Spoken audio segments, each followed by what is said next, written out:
भोजन करवाया महाराज और सबके हाथ धुलवाए, आचमनी करवाए, इसलिए भोजन करने में बड़ी देर लगी। बहुत सुंदर भोजन था। समय जो आनंद बढ़ा महाराज, करोड़ों मुंह से भी नहीं बखाना जा सकता। हाँ, सबके हाथ मुंह धुला करके और सुंदर सुंदर पान का बीड़ा दिया सभी बरातियों को। हाँ, और फिर सब लोग जो है वहां पर जाकर के ठहरे चले। बहुरी मुनिन हिमवंत कऊ कहते लगन सुनाए आए और समय बिलो की विवाह कर पटयो देव बुलाए।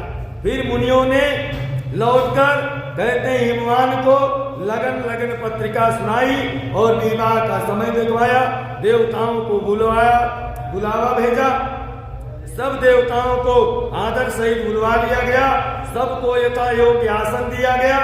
वेद की रीति यानी भगवान शंकर जी के विवाह में जिस प्रकार से वेद में लिखा हुआ है, शास्त्र में लिखा हुआ है, उसी प्रकार से सुंदर वेदिका निर्माण किया गया। सुंदर वेदिका बनी, सजाई गई। स्त्री सुंदर श्रेष्ठ मंगल गीत गाने लगी और वेदिका पर एक अत्यंत सुंदर दिव्य सिंहासन रखा गया, जिस पर सुंदरता का वर्णन नहीं किया जा सकता, क्योंकि वहां स्वयं ब्रह्मा जी का बनाया हुआ, स्वयं ब्रह्मा जी ने उस आसन को बनाया। ब्राह्मणों को सिर नमाकर और हृदय में अपने स्वामी श्री रघुनाथ जी का स्मरण करके भगवान शिव जी उस सिंहासन पर विराजमान हुए।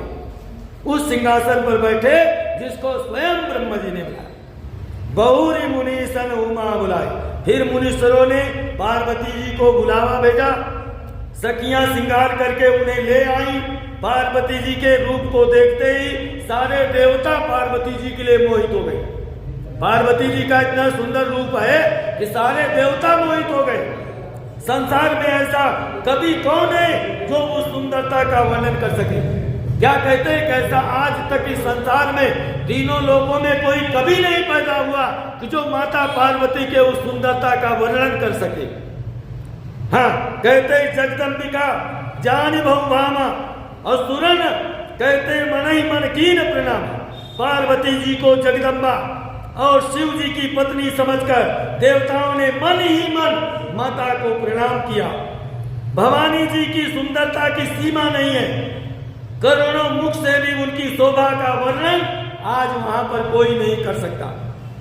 कोटिवा बरन नहीं बनय वर्णत जग जननी शोभा महा, यानी जग जननी पार्वती जी की महान शोभा का वर्णन करोड़ों मुखों से भी कोई नहीं कर सकता।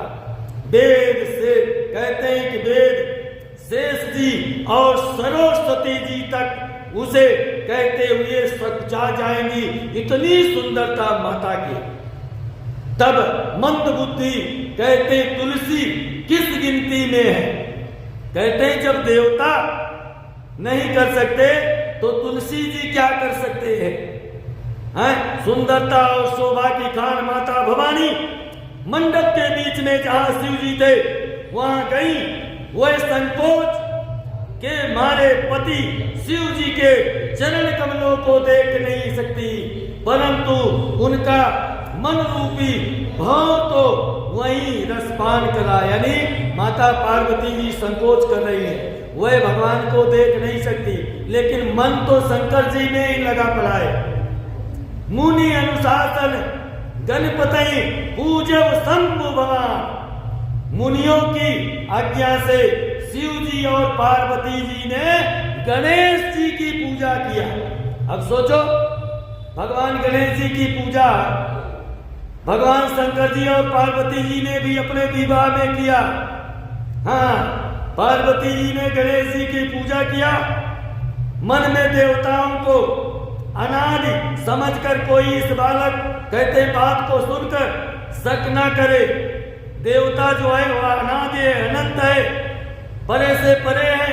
यह सुन करके कोई अपने मन में वहम या शंका न पाले। श्री गणेश जी तो शिव पार्वती की संतान है, अभी विवाह से पूर्व ही वह कहां से आ गए?